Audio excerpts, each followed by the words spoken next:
नमस्कार आप सभी को। मेरे इसके पहले के ब्लॉग में आपने देखा था कि मैं लेज़र शो देखने के लिए पुराने पुल से ऑटो लेती हूँ और फिर यहाँ पे काली घाट तक पहुँचती हूँ। ये काली घाट है और यहीं पे यमुना नदी के किनारे लेज़र शो का आयोजन किया गया है। और ये कुंभ के दौरान ये लेज़र शो का आयोजन किया गया है और निःशुल्क है। कोई भी आकर के यहाँ पे बैठ कर के ये शो देख सकते हैं।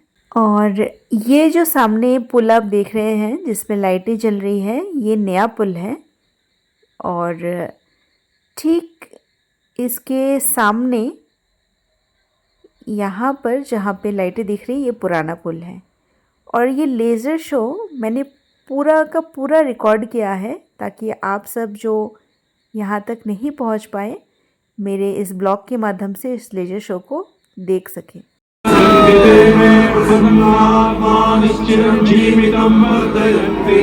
नमो गंगाय मुनयोर्मुनिभ्यश्च नमो नमो गंगाय मुनयोर्मुनिभ्यश्च नमः। ओम शांति शांति शांति।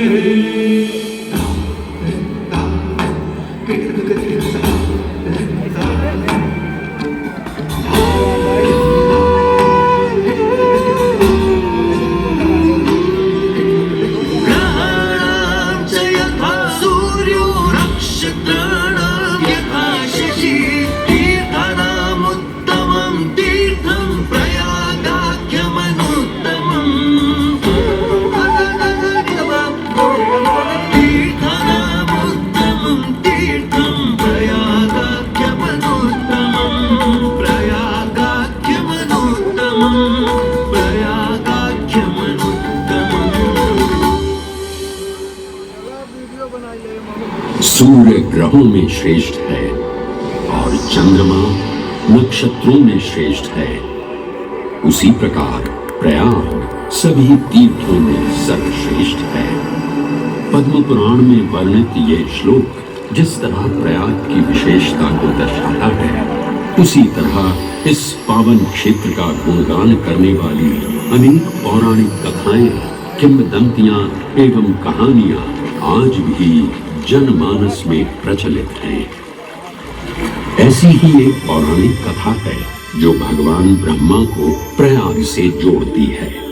मान्यताओं के अनुसार भगवान ब्रह्मा को यज्ञ करने हेतु एक दिव्य स्थान की आवश्यकता थी, जिसके चयन को लेकर वे बड़ी ही दुविधा में थे। अपनी दुविधा के निवारण हेतु भगवान ब्रह्मा नागों के देवता महाराज शेषनाग के यहाँ पहुंचे और उनसे कहा, हे आदिशेष, मैं यज्ञ करने हेतु इस सृष्टि में एक ऐसा स्थान ढूंढ रहा हूं जो दिव्यता और पवित्रता की दृष्टि से सर्वोत्तम हो। क्या आप मुझे ऐसा कोई उपयुक्त स्थान बता सकते हैं जो सभी तीर्थों में सर्वश्रेष्ठ हो? जगत रचयिता को मेरा प्रणाम। भगवान, मैं धन्य हूं कि आपने मुझे इस योग्य समझा। क्यों ना आप स्वयं ही सभी पवित्र स्थानों का मूल्यांकन करें। ऐसा कीजिए, आप तुला के एक पलड़े पर सप्तपुरियों को रखिए और दूसरे पलड़े पर भगवान विष्णु के स्थायी निवास प्रयाग को रखिए, जिसका भार सबसे अधिक आए। मेरे विचार में वही सर्वश्रेष्ठ तीर्थ होगा। इस मूल्यांकन के परिणाम स्वरूप प्रयाग का पलड़ा ही भारी रहा। इस तरह प्रयाग की प्रधानता सिद्ध हुई और तभी से इसे तीर्थों का राजा कहा जाने लगा। आज भी ऐसी मान्यता है कि भगवान ब्रह्मा ने गंगा नदी के पश्चिमी तट पर 10 अश्वमेध यज्ञ संपन्न किए थे। आज उस स्थान को हम दशाश्वमेध घाट के नाम से जानते हैं। भगवान ब्रह्मा के अलावा इंद्रदेव, वरुण देव एवं सोमदेव ने भी प्रयाग क्षेत्र में ही भगवान विष्णु की आराधना करने हेतु यज्ञ किए थे, जिससे उन्हें भी श्री हरि का आशीर्वाद प्राप्त हुआ। प्रयाग शब्द में प्र का अर्थ है प्रकृष्ट और याग का अर्थ होता है यज्ञ। इसीलिए इन दो शब्दों से बना प्रयाग सबसे पवित्र स्थान माना जाता है। प्रयाग ही संसार में एकमात्र ऐसा पावन क्षेत्र है जहां 3 पवित्र नदियों का संगम होता है। इस संगम का भी एक अनूठा महत्व है।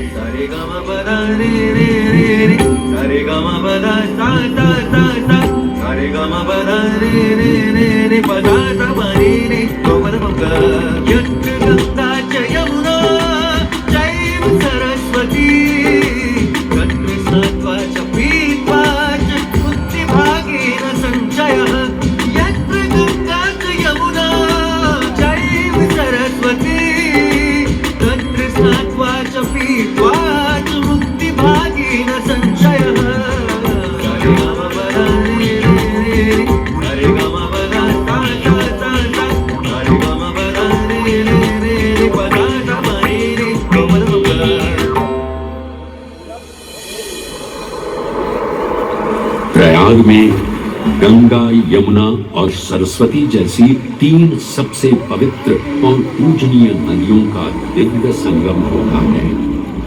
इन नदियों के संगम में स्नान करने एवं संगम का जल ग्रहण करने से मनुष्य मुक्ति का अधिकारी बन जाता है और इसमें किंचित भी संदेह नहीं है।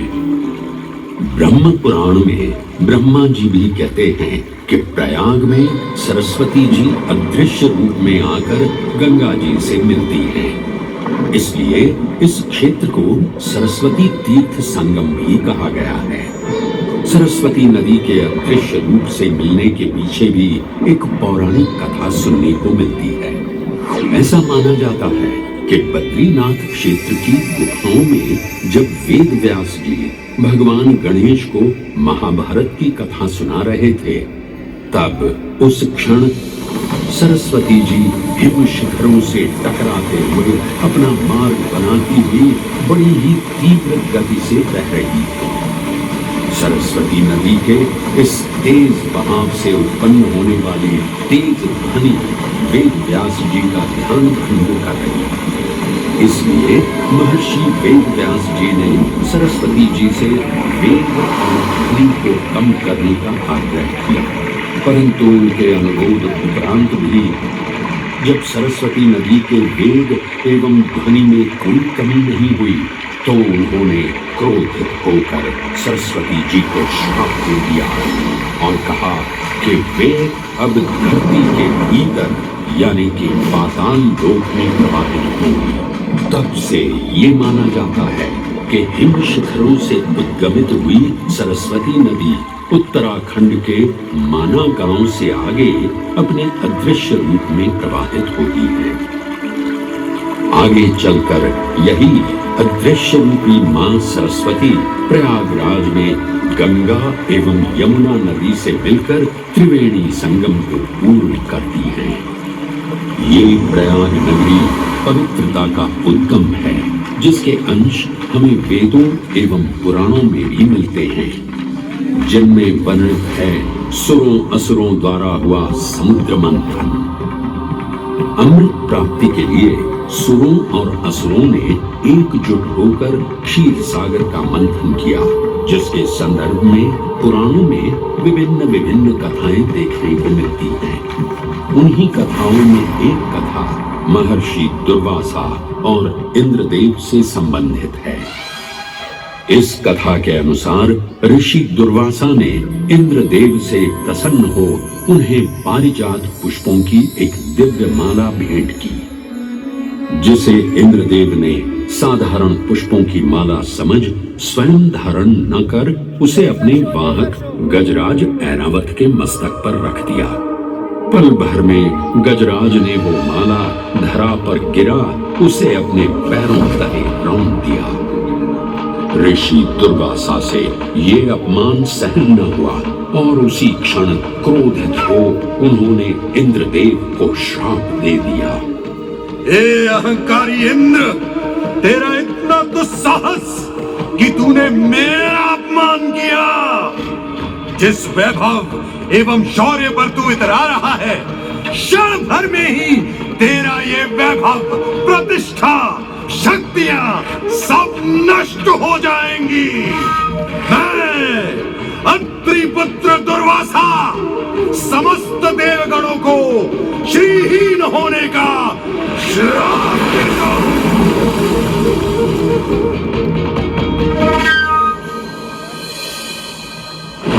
इस श्राप के परिणाम स्वरूप स्वर्गलोक से लेकर वैकुंठ धाम तक का सारा वैभव चला गया। जहां स्वर्गलोक में सभी देवता अपना वैभव एवं शक्तियां खो चुके थे, वहीं वैकुंठ धाम में मां लक्ष्मी भी क्षीर सागर की गहराइयों में चली गई। उनके जाते ही सृष्टि का संतुलन बिगड़ने लगा एवं असुर राजा बलि ने तीनों लोक अपने अधीन कर लिए।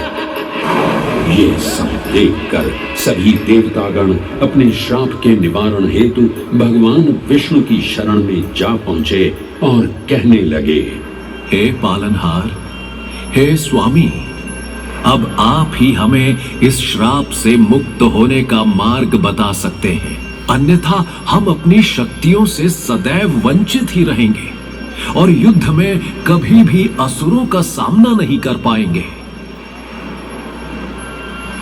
हे देवराज, ऋषि दुर्वासा के श्राप से सभी देवतागण जीवन मृत्यु के काल चक्र में बंध चुके हैं। इस काल चक्र एवं श्राप से मुक्त होने के लिए अब केवल एक ही मार्ग शेष है और वो है समुद्र मंथन।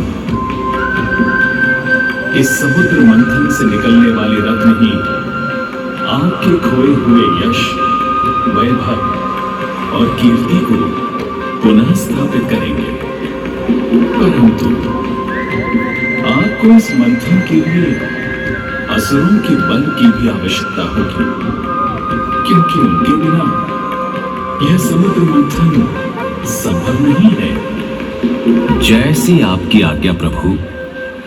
हम असुरों के साथ समुद्र मंथन करने के लिए तैयार हैं। देवताओं और असुरों ने एक मत होकर क्षीर सागर का मंथन करना स्वीकार किया।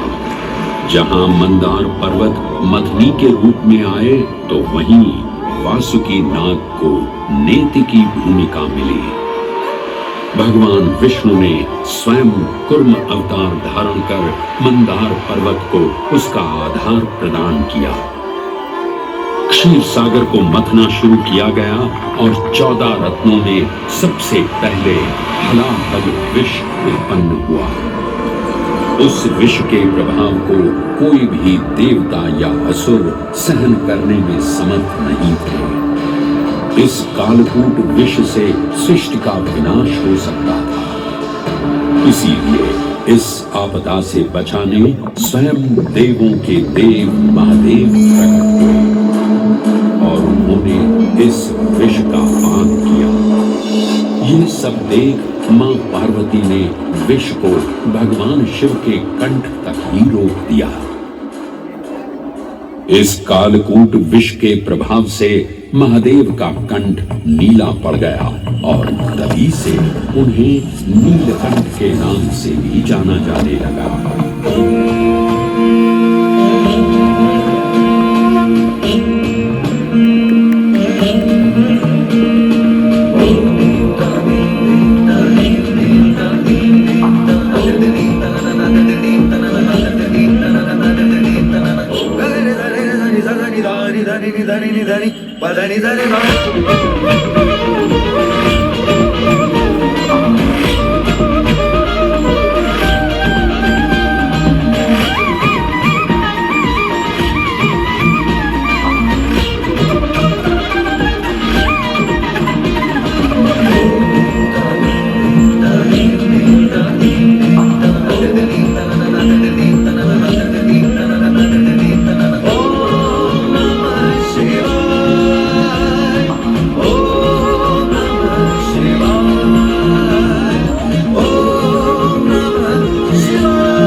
हलाहल के पश्चात समुद्र की गहराइयों से मां लक्ष्मी का आगमन हुआ, जिन्हें भगवान विष्णु ने वरण करके अपनी अर्धांगिनी बना लिया। इसके पश्चात समुद्र मंथन से एक एक कर कामधेनु गाय, पारिजात वृक्ष, चंद्र, कल्प वृक्ष, अपार सुंदर अप्सराएं, गंधर्व, शंख, उच्चैःषवा, वारुणी एवं कौस्तुभ मणि जैसे अनेक रत्न उत्पन्न हुए। लेकिन सभी को जिस रत्न की सबसे अधिक प्रतीक्षा थी, उस रत्न का निकलना अभी बाकी था। अंततः आयुर्वेद के देव धन्वंतरी अपने हाथ में अमृत कुंभ लिए प्रकट हुए। अमृत कुंभ पाने की लालसा में सुरों और असुरों के मध्य एक घमासान युद्ध आरंभ हो गया। इसी युद्ध के दौरान स्वरभानु नाम का एक असुर अमृत कुंभ को अपने अधीन कर पाताल लोक की ओर चल दिया।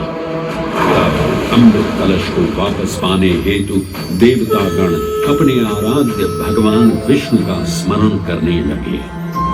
तदोपरांत भगवान विष्णु एक सुंदर अप्सरा मोहिनी का रूप धारण कर पाताल लोक पहुंचे, जिसे देख सभी असुर सम्मोहित होने लगे।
ये सुंदर अप्सरा कौन है? ये कहां से आई है? इसने तो मेरा मन ही मोह लिया। इसे तो मैं ही लेकर रहूंगा। इस सुंदर अप्सरा ने तो हम सबको सम्मोहित कर लिया है। हे सुंदरी, तुम कौन हो और यहाँ क्यों आई हो? हे असुरराज, मैं मोहिनी हूँ और आप ये समझ लीजिए कि मैं आप ही की सहायता हेतु यहाँ पर आई हूँ। हमारी सहायता हेतु? परंतु वो कैसे सुंदरी? मैं आपको ये ज्ञात कराने आई हूँ कि अमृत की असली शक्ति और गुण तो कलश के तल में विद्यमान है, जबकि ऊपर तो केवल जल मात्र है, जिसके ग्रहण करने से ज्यादा कोई लाभ न होगा। आप सभी इस अमृत को देवताओं के साथ बांट लीजिए। आखिर आप सभी ऋषि कश्यप के ही तो पुत्र हैं। देवताओं के साथ अमृत बांटने से एक तो आपका वैभव बढ़ेगा और दूसरा जो अमृत का फलदायक भाग है उसे आप ही ग्रहण कर सकेंगे। हे मनमोहिनी, तुम सत्य ही कह रही हो, परंतु अगर हमने ये अमृत कलश देवताओं को दे दिया तो क्या पता वे सारा अमृत स्वयं ही ग्रहण कर लें और हम सभी असुर इससे वंचित ही रह जाएं। आप निश्चिंत रहिए, ऐसा कदापि नहीं होगा। मैं स्वयं ही सभी सुरों और असुरों को अमृत पान करवाऊंगी और साथ ही साथ ये सुनिश्चित भी करूंगी कि अमृत का फलदायक भाग आप सभी को ही प्राप्त हो। बस फिर क्या था, भगवान विष्णु की अपरंपार लीला आरंभ हुई। जहां एक ओर सभी देवतागण विराजे तो वहीं दूसरी ओर सभी असुर। मोहिनी रूप धारण भगवान विष्णु एक एक कर सभी देवताओं को अमृत पान करवाने लगे, जिससे वे पुनः अपनी शक्तियां प्राप्त कर सकें। परंतु स्वरभानु नाम का असुर जल्द ही भगवान विष्णु की ये चालाकी भांप गया और चुपचाप देवता वेश धारण कर उन्हीं के बीच में जाकर विराजमान हो गया। तब जैसे ही मोहिनी स्वरभानु को अमृतपान कराने हेतु अग्रसर हुई, ठीक उसी क्षण सूर्य एवं चंद्रमा स्वरभानु का असली रूप पहचान गए। ये ज्ञात होते ही भगवान विष्णु अपने मूल रूप में परिवर्तित हो गए और अपने सुदर्शन चक्र से स्वरभानु का सिर धड़ से अलग किया। परंतु तब तक अमृत की 2 बूंदें स्वरभानु के कंठ से उतर चुकी थी, जिसके चलते वो अमरत्व प्राप्त कर चुका था। इस तरह स्वरभानु के कटे हुए सिर के भाग को राहु का नाम मिला और धड़ को केतु के नाम से जाना जाने लगा। माना जाता है कि प्रतिशोध की ज्वाला में ज्वलित राहु एवं केतु सूर्य एवं चंद्रमा पर ग्रहण लगाते हैं। इस प्रकार सूर्य और चंद्र पर ग्रहण लगना राहु और केतु का प्रतिशोध माना जाता है। भगवान विष्णु की ये लीला देख सभी असुर अचंभित हो उठे। इससे पहले कि वे कोई प्रतिक्रिया दे पाते, भगवान विष्णु के वाहन पक्षीराज गरुड़ ने शीघ्रता से अमृत कलश को उठा लिया और अपने साथ लेकर स्वर्गलोक की ओर उड़ चले। कहते हैं पक्षीराज की इस यात्रा के दौरान पृथ्वी पर 4 जगह अमृत की कुछ बूंदें छलक कर गिर पड़ी थी और इन बूंदों से उन नगरों की नदियों के पानी में अमृत जैसे गुण आ गए थे। वे 4 स्थान हरिद्वार, प्रयाग, उज्जैन एवं नासिक है और यही कारण है कि इन 4 नगरों में कुंभ का पर्व मनाया जाता है। ऐसी भी मान्यता है कि एक दिव्य दिवस एक सांसारिक वर्ष के बराबर होता है और पक्षीराज गरुड़ की यात्रा में 12 दिन लगे थे। इसीलिए हर 12वें वर्ष में कुंभ पर्व मनाया जाता है।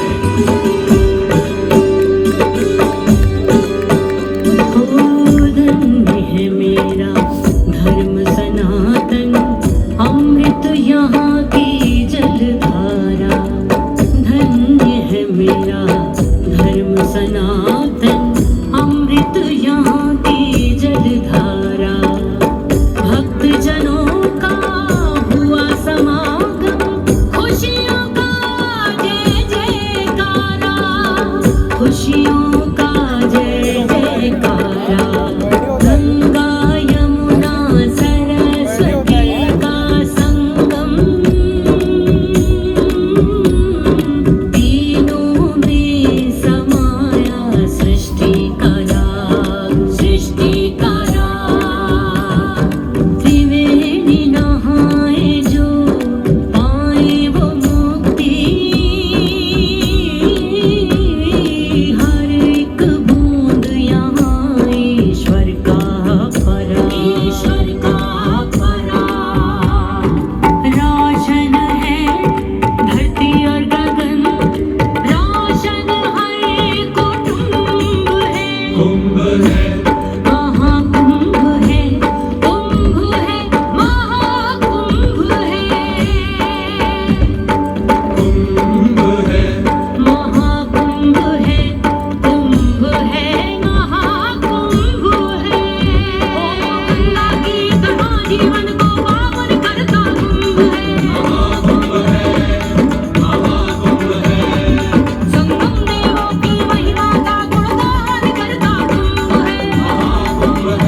के अनूठे संरेखण से सुनिश्चित होता ये कुंभ महापर्व प्रयाग की भूमि पर उसी नक्षत्र में आयोजित होता है जिस नक्षत्र में यहाँ अमृत की बूंदें गिरी थी।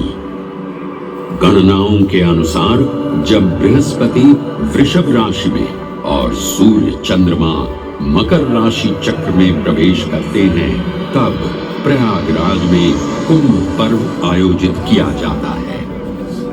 सनातन धर्म की प्राचीनतम धरोहर माना जाने वाला ये कुंभ पर्व भारत ही नहीं बल्कि विश्व भर से आए करोड़ों श्रद्धालुओं का स्वागत करता है। कुंभ पर्व केवल एक पर्व ही नहीं बल्कि एक तीर्थ का अवसर भी है जहां लाखों करोड़ों श्रद्धालु कल्पवास के नियमों का पालन करते हैं। पौष पूर्णिमा से लेकर माघ पूर्णिमा तक चलने वाले कल्पवास के दौरान तीर्थालु सांसारिक सुखों को त्याग कर तपस्वी संतों की तरह कुटिया में रहते हैं। उनकी दिनचर्या ब्रह्म मुहूर्त में गंगा स्नान से शुरू हो संध्या वंदना और भजन कीर्तन जैसे आध्यात्मिक कार्यों के साथ रात्रि तक समाप्त होती है। श्रद्धालु दिन में केवल एक ही बार भोजन ग्रहण कर मानसिक रूप से धैर्य, अहिंसा और भक्ति भाव में लिप्त रहते हैं। ऐसी मान्यता है कि जो कल्पवासी मोक्ष की अभिलाषा लिए कुंभ पर्व में कल्पवास के नियमों का पालन करते हैं उन्हें मोक्ष अवश्य ही प्राप्त होता है। पारंपरिक रूप से इस आध्यात्मिक पर्व की औपचारिक शुरुआत का श्रेय 8वीं शताब्दी के हिंदू दार्शनिक और संत आदि शंकराचार्य को दिया जाता है। उन्होंने न केवल 4 पवित्र मठों पुरी, श्रृंगेरी, द्वारका और बद्रीनाथ की स्थापना की थी बल्कि सन्यासी परंपरा को जीवित रखने हेतु 10 नाम सन्यासी व्यवस्था का गठन भी किया था जिसके अंतर्गत निर्वाणी, अटल, निरंजनी, आनंद, जूना, आवाहन और अग्निसात नामक 7 अखाड़े निर्मित हुए। आदि शंकराचार्य का उद्देश्य शास्त्रों के ज्ञान को आपस में साझा कर सनातन धर्म के दार्शनिक आधारों को सुदृढ़ और परिपक्व करना था। अतः धर्म की सभी शाखाओं को संगठित रखने हेतु आदि शंकराचार्य ने प्रयाग की भूमि पर कुंभ पर्व को पुनः आयोजित किया। आज के इस दौर में कुंभ पर्व की महत्ता का अनुमान इसी बात से लगाया जा सकता है कि यूनेस्को द्वारा मानवता की अमूर्त सांस्कृतिक विरासत की प्रतिनिधि सूची में इस पर्व को शामिल किया गया है।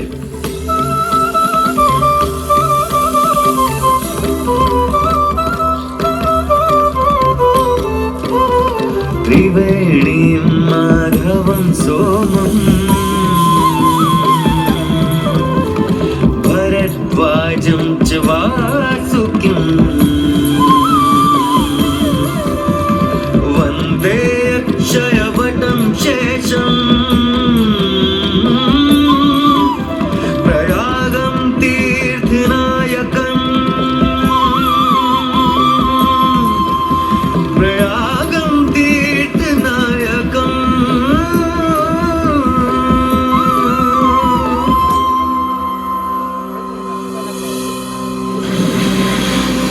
त्रिवेणी, माधव, सोम, भरद्वाज, वासुकी, अक्षयवट और शेषनाग प्रयाग के इन 7 तीर्थ नायकों की हम वंदना करते हैं, परंतु उक्त 7 तीर्थ नायकों में वेणी माधव का ही प्रमुख स्थान है।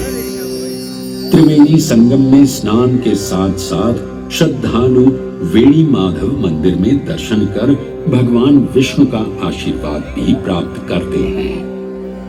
मान्यताओं के अनुसार वेणी माधव इलाहाबाद किले के परिसर में स्थित पातालपुरी मंदिर में एक पवित्र अक्षयवट वृक्ष के पत्तों पर एक बालक के रूप में विश्राम करते हैं। पौराणिक कथाओं के अनुसार अक्षयवट एक शाश्वत वृक्ष है जो भगवान विष्णु का स्थायी निवास है, जहां से वे सृष्टि का पुनः निर्माण करते हैं। त्रेता युग में भी अक्षयवट वृक्ष का उल्लेख देखने को मिलता है। कहा जाता है कि भगवान श्री राम, माता सीता एवं अनुज लक्ष्मण अपने वनवास काल में इस स्थान पर आए थे। वैसे तो भगवान श्री राम का वनवास प्रयाग में श्रृंगी ऋषि को समर्पित श्रृंगवेरपुर धाम से आरंभ होता है। ये वही स्थान है जहां निषाद राज गुह ने भगवान श्री राम, माता सीता और अनुज लक्ष्मण को गंगा पार जाने के लिए सहायता प्रदान की थी। श्रृंगवेरपुर से प्रभु श्री राम ऋषि भरद्वाज के आश्रम पहुंचे थे। भरद्वाज मुनि बसहि प्रयागा, गोस्वामी तुलसीदास जी ने रामचरितमानस में ऋषि भरद्वाज का निवास स्थान प्रयागराज ही बताया है। ऋषि भरद्वाज से त्रिवेणी संगम की महिमा सुन प्रभु श्री राम, माता सीता और अनुज लक्ष्मण त्रिवेणी संगम में स्नान कर तीनों नदियों का आशीर्वाद प्राप्त करते हैं।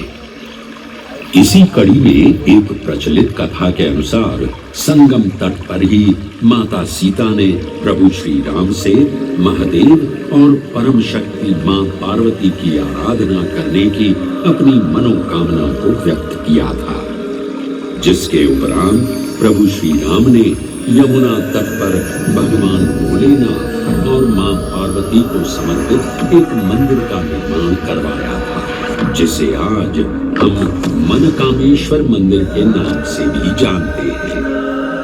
त्रेता युग में स्वयं प्रभु श्री राम ने माता सीता के साथ इसी मंदिर में भगवान शिव एवं मां पार्वती की पूजा अर्चना कर उनसे आशीर्वाद प्राप्त किया था। महादेव के इस प्राचीन मंदिर से अगर थोड़ा आगे चले तो उन्हीं के अंशावतार पवन पुत्र हनुमान जी का मंदिर भी विद्यमान है। जय जय महाबली हनुमान, महावीर हनुमान, पवन पुत्र हनुमान।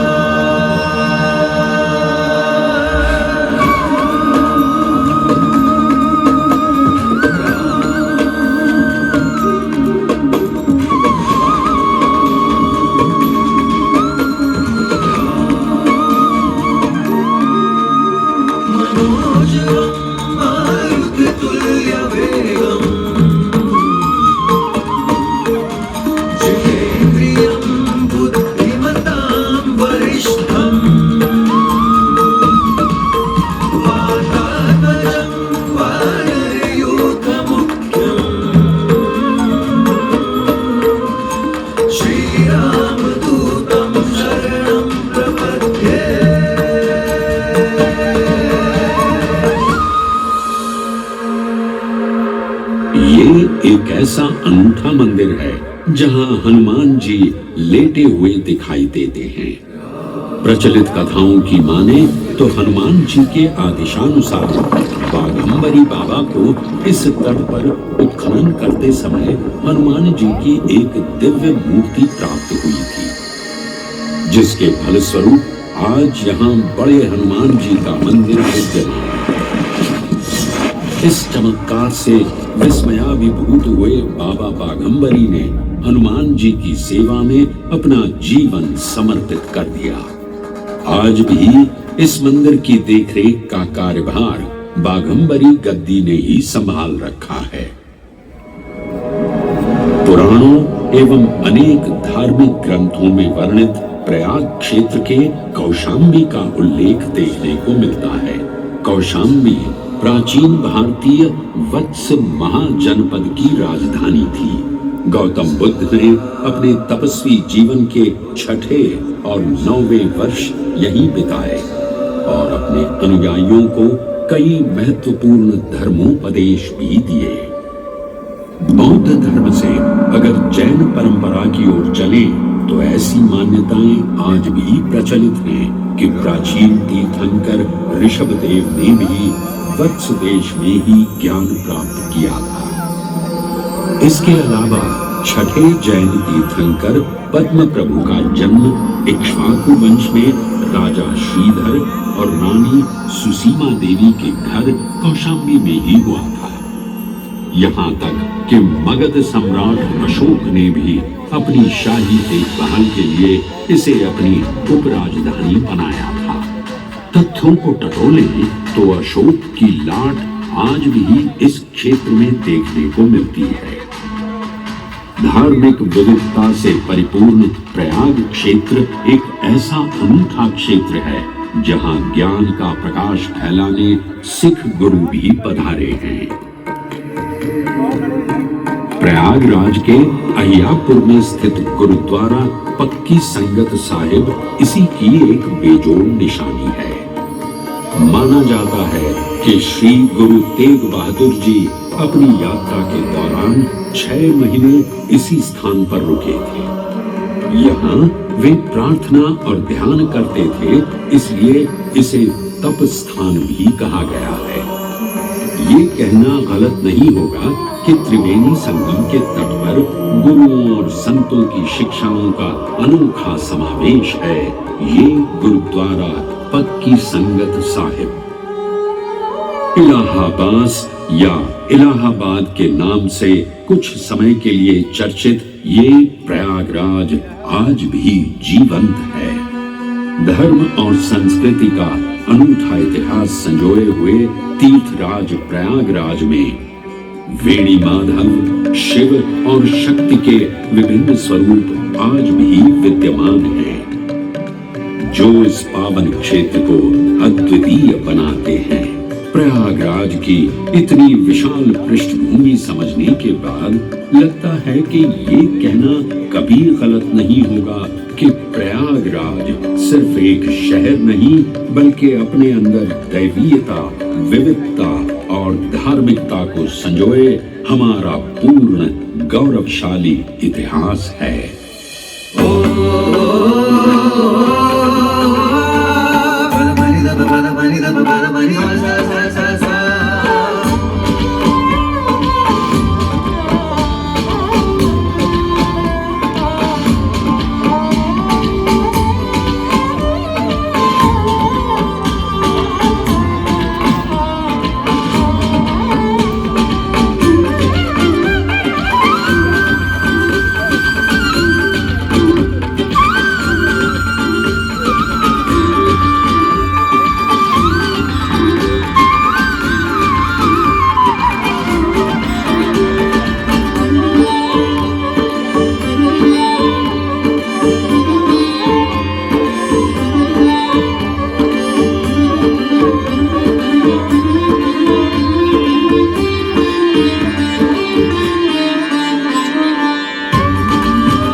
शो की टाइमिंग है शाम 7:30 से 8 और 8:30 से 9। 2 शो होते हैं। शो खत्म होने के बाद मैं वापस घर चली जाती हूँ।